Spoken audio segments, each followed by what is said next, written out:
Sekarang kan kakaknya udah lama banget nih kan di bidang perasistenan artis ini. Kakak tuh udah kaya belum sih? Maksudnya udah ada money belum sih? Tapi sampai sekarang pun gaji dari Om Raffi pun. Iya, aku nggak mau tahu. Keren. Aku nggak mau tahu. Banget. Beneran, aku nggak mau tahu.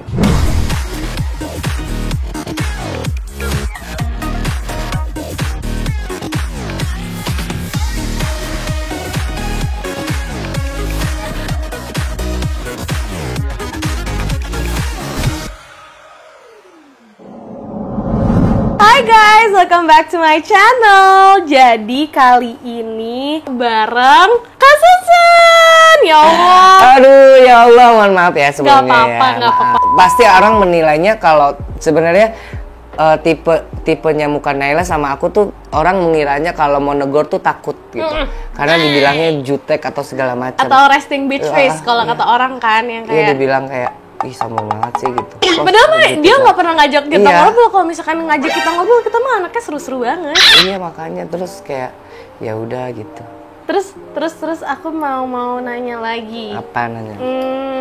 Sekarang kan kakaknya udah lama banget nih kan di bidang perasistenan artis ini. Kakak tuh udah kaya belum sih? Maksudnya udah ada money belum sih? Kalau dibilang kaya, kita nggak bakal puas sebenarnya. Iya sih benar. Kayak kurang terus. Udah cukup, maksudnya ya udah alhamdulillah gitu. Apapun yang aku pengen, yang aku dapat ya udah gitu. Kayak kemarin kan aku berangkat bareng sama kedua orang tua aku gitu umroh, kayak walaupun dari bos aku kayak ya udahlah, udah cukup tugas aku. Tapi sekarang aku lagi coba kayak pengen hidup sendiri. Hidup sendiri kayak nggak jauh dari keluarga gitu. Bukan karena Emang aku menjauh dari keluarga ya. Maksudnya aku pengen hidup sendiri, kayaknya tahu aja kan. Kayak pengen punya privacy untuk hidup, kayak gue tuh udah waktunya deh kayaknya jangan di rumah terus deh gitu. Kan selama ini udah pengabdian gue, kayaknya udah cukup deh sama orang tua. Tapi kalau even orang tua aku minta segala macam, aku akan kasih gitu. Cuman kan kayak kamu akan ngerasain di fase yang ya sekarang aku rasain sih, pengen hidup kayak lebih punya privacy sendiri atau apa sendiri, pasti akan ngerasain itu nanti. Iya, udah pasti. Gitu, karena masih mungkin umur berapa sih? 18. Masih 18, nanti 25 ke atas. Maksudnya sekarang aja aku sebenarnya bukannya aku yang kayak aku belum ngapa-ngapain ke ayah bunda, cuman maksudnya ya sekarang aja aku udah pengen punya privacy sendiri, ngerti iya gak kan? sih? Walaupun sebenarnya tinggal di rumah kan. Iya, gitu. walaupun kita punya kamar Iya, sendiri kamar juga. sendiri, tapi dibalik di kamar sendiri itu kayaknya kayak coba deh pengen keluar dari rumah gitu, kayak gimana sih gitu. Makanya itu alasan kan aku kuliah di Singapura. Karena kan kalau kuliah di Singapura itu kan 2 tahun aku sendiri. Jadi aku udah ngerasain nih. Ya makanya gimana? lebih ini kan, lebih enjoy kayak oh gini ya, ternyata gini kayak gitu. Cuman gak enaknya ya karena Ya. di sana nggak bisa kerja, jadi harus tetap minta uang orang tua. Ya karena kan kuliah, kan keinginan kedua orang tua. Kalau aku emang niatnya dari 17 keluar dari rumah, terus tiba-tiba balik lagi ke rumah kan setelah kerja segala macam. Selama itu kayaknya hidup aku kayak dibatasin gitu loh, kayak lu pulang kerja pulang kayak gitu-gitu, kayak ya gimana ya, kayak bukan kayak aku, diri jati aku tuh nggak ketemu gitu. Iya benar, udah Kayak ngerti kok. Kayaknya gue ya udah deh, udah nyenengin orang tua nih, waktunya gue keluar dari rumah deh, pengen coba gitu.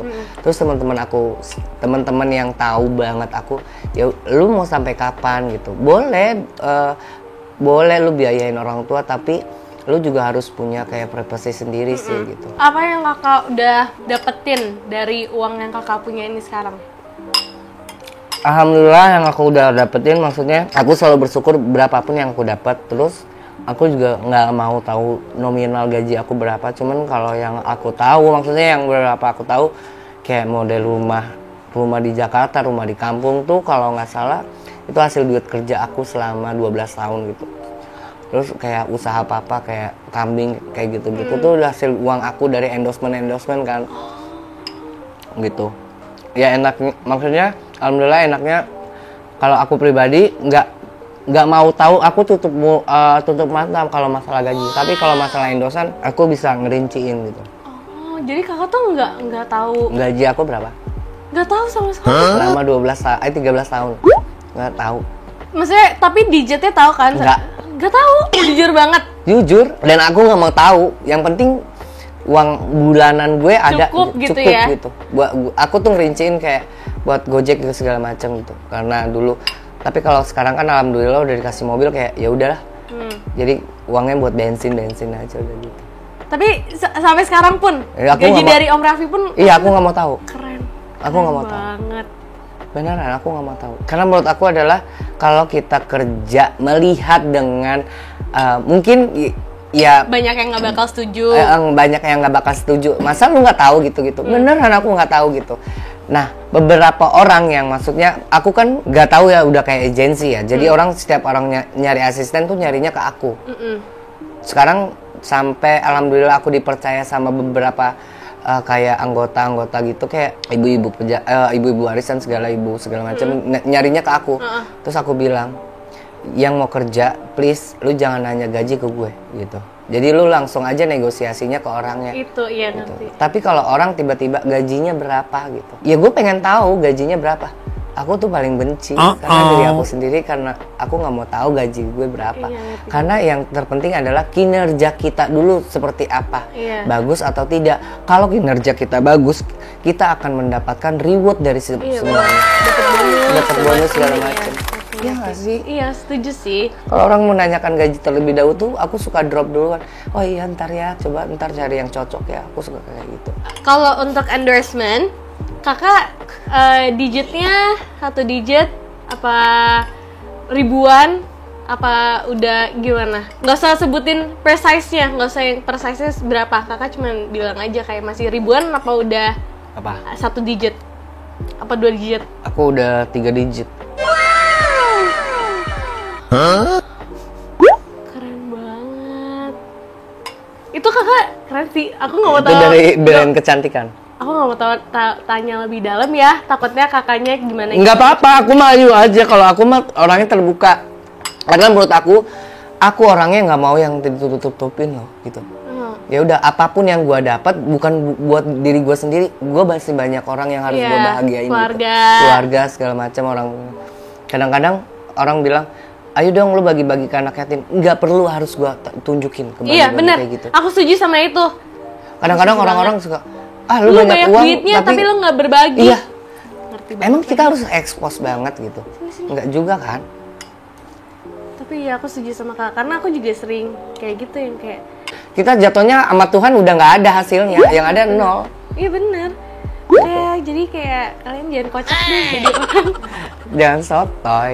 Terus baik dan buruknya Om Raffi dan Kak Gigi. Buruknya nggak ada mungkin ya, kan. Cuman baiknya ya kayak keliling dunia.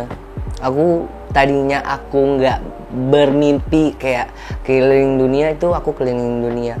Sampai kayak kemarin terakhir aku ke New York kayak gue capek banget gitu. Bukan capek yang ngeluh gitu loh. Kayak sebenarnya senang terus capek di pesawat, ngerti nggak sih? Kalau New York kan Amerika itu 24 jam. 24 jam di pesawat kayak gitu. Terus? Tapi baginya mereka tuh luar biasa. Jadi ketika kita dapatnya dari salah satu brand itu duduknya di ekonomi, terus sama mereka dipindahin ke bisnis gitu. Itu kan harganya luar biasa kan. Kalau negara itu kan biaya hidupnya aja. Aku nggak percaya kalau misalkan Om Raffi dan Kak Gigi tuh nggak pernah marah. Pasti pernah marah kan? Dia kalau marah kalau kita lelet. Cuman itu doang. Kalau dia lelet. Kalau kita lelet, dia tuh tipe kalau orang kesini bla bla bla bla. Karena kan Om Raffi kan emang sama Kak Gigi banyak things yang harus mereka lakukan dalam sehari itu. Jadi gini, kalau Mbak Gigi tipe kalau orang yang santai, tapi kalau AA tuh tipe kalau orang yang nggak bisa santai. Jadi di jam ini ke sini, jam sini. Makanya sekarang kebanyakan ya udah di-handle sama, kalau meeting yang santai banget sama Mbak Gigi, tapi kalau meetingnya yang cepat kayak berapa jam sama dia di-handle-nya. Jadi dia tuh bisa nemplok sono sini. Tapi kalau meetingnya di rumah kayak itu Mbak Gigi yang meeting. Mbak Gigi tuh lebih senang meeting di rumah. Karena kan lebih mungkin santai, karena lebih santai dan karena ada anak kan. Apalagi sekarang ada Cipung kan. Udah ya udah meetingnya di rumah aja gitu. Yang di luar bapaknya gitu. Yang paling sering ngasih hadiah Tante Gigi apa Marafi? Yang sering ngasih hadiah aku terus terang Mbak Gigi. Tapi kalau Arab itu sebenarnya bukan hadiah. Kadang-kadang dia suka ngasih uang cash gitu. Oh, jadi kayak sebagai rewardnya gitu. Iya. Ngasih uang cash. Kalau Tante Gigi, barang yang sampai sekarang berkesan banget buat kakak apa? Dari Tante Gigi, ya Kak Gigi? Tas apa? Warna oranye bukan? Bukan. Warna huruf G. Oh. Enggak deh, banyak. Dia ngasih tas banyak sih. Jadi kayak setiap tahun tuh Tapi kita yang paling dikasih. berkesan yang mana? Yang paling berkesan itu tas sebenarnya. Tas yang mana? Brand apa? Yang H. Iya kan berarti yang oranye kan? Iya. Itu keren banget. Top banget. Yang warna apa? Kakak ada punya warna apa? Dapat warna apa? Warna hijau. Kecil, gede? Jadi kan kalau aku sukanya tas yang gede. Jadi dibelinya yang gede sama dia. Keren banget guys. Pengalaman paling seru kerja sama Om Raffi and Kak Gigi. Kayak misalkan waktu itu kayak aku pernah nonton vlog bungee jumping gitu. Itu kakak ikut gak sih? Itu aku nggak jadi lompat padahal udah dibayar loh. Kayak kalau yang apa skydive itu aku masih berani karena kan didampingin kan. Tapi kalau bungee jumping tuh nggak didampingin loh. Kayak kaki kita iket terus kepala di bawah kan. Itu kebetulan bukan di Indonesia kan, di New Zealand ya. Itu kayak udah, padahal bulenya bilang udah ayo go dia bilang kayak gitu. Enggak no nggak jadi, lemes. Itu kalau aku terusin mati. Tapi akhirnya nggak jadi. Nggak jadi. Aku malah pengen banget tuh coba. Tapi emang iya sih kayak berbahaya banget. Berbahaya banget sumpah. Coba aja. Ketika kita ngelihat kayak seru ya gitu. Tapi ketika kita melakukan di situ, terus kita berdiri terus dijorongin. Oh, itu dijorokin? Dijorokin. Yang benar-benar dijorokin. Kayak ini berdiri nih kita nih. Ya udah, siap gak? Udah sama dia diginin gitu. Ke bawah. Kita nggak boleh lompat. Nggak boleh. Kita begini. Itu pengalaman, jadi selain itu pengalaman yang serunya apa berarti? Skydive. Jadi skydive itu tiba-tiba dia bilang tadinya kandidat itu nggak ada nama aku, nama Om Mary, karena aku udah bilang aku nggak mau karena ketinggian 40.000 di atas lah. Cuman tiba-tiba Tenisa sama suaminya sama siapanya pada pindah ke negara mana gitu. Terus nggak mau katanya nama aku dipindah, nama Om Mary. Jadi kalau lu nggak ikut lu harus denda 200 juta. Lu mau nggak gitu? 200 juta gitu. Nggak taunya dibohongin. Ya kita takut lah daripada suruh bayar 200 juta kan. Dengan lompat ya. Dengan gue lompat deh, nggak apa-apa. Gue pasrah gitu. Terus tiba-tiba kan kalau kita mau lompat tuh kita dikasih lihat kan. Maksudnya dikasih lihat sama si bulenya itu. Lu lihat dulu deh gitu. Lu berani nggak gitu. Terus tiba-tiba kayak, hah? Kok belum muncul gitu. Terus tuh kalau udah muncul seperti itu turun ke bawah gitu. Oke. Masih pak diajarin segala macam, udah tiba-tiba naik ke atas didampingin. Terus tiba-tiba itu aku kayak hilang 5 detik. Tuh 2, 3. Itu bulenya bilang, wake up. Dia bilang. Terus suruh bangun. Jangan ini katanya. Jangan pingsan, wake up. Karena kalau pingsan bahaya juga katanya. Emang hilang 5 detik kayak turun dari bawah kayak gitu. Kan kalau si payungnya itu kebuka ketika dia udah bisa ngelihat kayak rumah-rumah gini kan. Baru ngebuka kan, duak gitu. Tapi kalau masih di atas tuh nggak bakal bisa buka karena kan kalau di atas tuh buka kita pasti terbang kemana-mana. Cuman pas waktu itu minus 10. Nah itu guys, itu gila banget sih kalau minus 10 tambah angin di atas itu kan lebih kencang daripada di bawah. Sakit kayak muka kayak diseset seret gitu. Itu kayak jatuhnya kayak udah bukan ini lagi, kayak muka diseset seret gitu. Itu tapi kayak seru banget deh. Aku kayak pengen coba deh di Melbourne itu. Oh, kayak Melbourne. Di sini belum, di Singapura belum ada sih. Kalau ada aku kayak langsung. Di sini ada di Jakarta, di Bali. Cuman kayaknya serem banget. Panas. Katanya ada bulenya juga. Oh, ada bulenya juga? Ada bulenya. Oh ya udah, kalau bully nggak apa-apa. Kakak kan dulu pasti banyak yang kayak ngebully, bukan bully sih, lebih kayak nyinyirin kakak gitu kan. Apakah sekarang orang yang nyinyirin kakak itu pingin main sama kakak? Lebih banyak kayak gitu kayaknya. Banyak? Banyak banget. Terus kayak banyak sih kayak dari, maksudnya ada beberapa orang kayak dulu kan kayak ngapain sih lu main sama dia gitu, kayak gitu-gitu. Cuman kan kalau dulu kan aku berpikirnya ya udahlah, karena masih anak-anak ya udahlah gitu.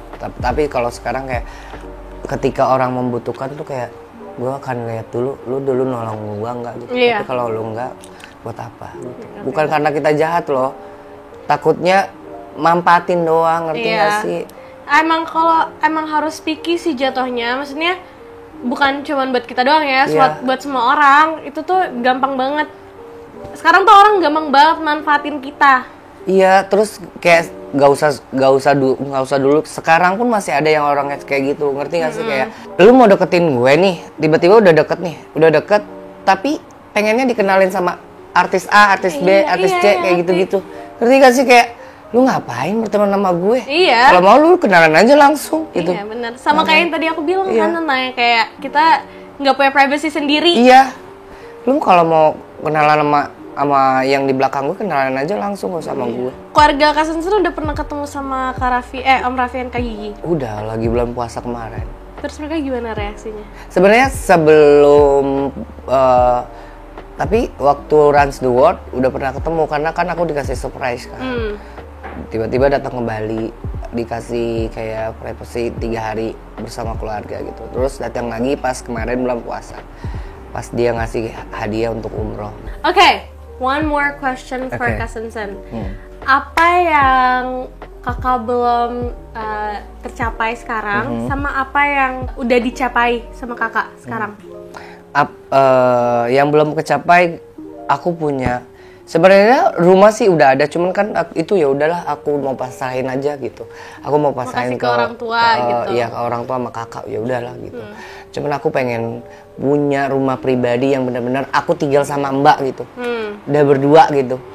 Ngerti nggak sih? Kayak ya udah nggak mau ada orang lain di rumah, kayak pengen punya, ya udah. Karena yang seperti tadi aku bilang, semakin berumur mungkin ya pengen punya privasi yang benar-benar nggak mau diganggu sama orang. Sama seperti kayak mamaku. Maksudnya mamaku tuh bukan dia nggak sayang sama cucunya, bukan dia nggak sayang sama anaknya, tapi dia pengennya sendiri, yang benar-benar sendiri hidupnya gitu, cuma berdua sama suaminya gitu. Maksudnya ketika dia kangen sama cucunya, ya mungkin bisa jadi dia yang ke Jakarta atau cucunya yang ke kampung gitu. Tapi setelah berapa hari suruh pada pulang, nggak boleh ada di rumah, karena dia pengen benar-benar menikmati sendiri. Yang itu yang belum tercapai, yang udah tercapai? Yang udah tercapai ya alhamdulillah sih, maksudnya bagian keluarga udah, terus nyenengin orang-orang ya terdekat. Satu sih orang-orang terdekat. Yang belum tercapai kayaknya cinta deh.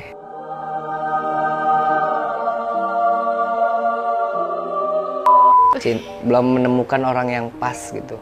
Jadi itu aja yang kakak udah capai, dan yang ingin dicapai cuma itu doang? Aku pengen punya rumah sendiri sih. Udah? Sebentar lagi, insya Allah. Amin. Pencerahan kunci, tinggal nunggu pencerahan kunci aja. Amin. Semoga dapet jodohnya juga lebih baik. Amin. Ya ke depannya.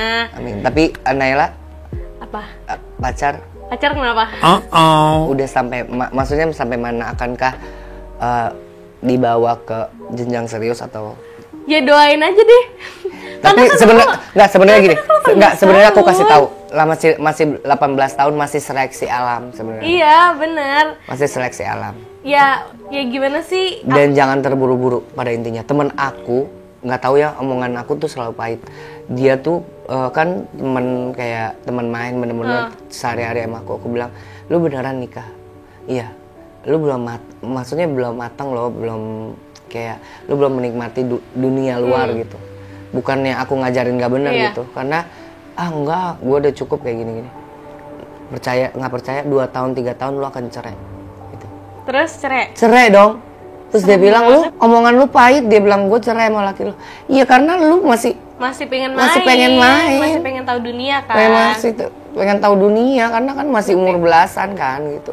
Aku sih pengennya nikah muda, cuman ya nggak sekarang banget. Sebenarnya kalau cewek dua-dua udah cukup sih. Iya, itu yang aku pengennya dua-dua. Karena mamah dua-dua kan, dan jadi aku sama kakakku tuh kayak temenan deket sama mamah gitu. Iya, makanya kan kalau dua-dua tuh udah kayak ya udah kalau cewek. Tapi kalau cewek jangan pernah beranggapan gue dapetin jodoh gampang.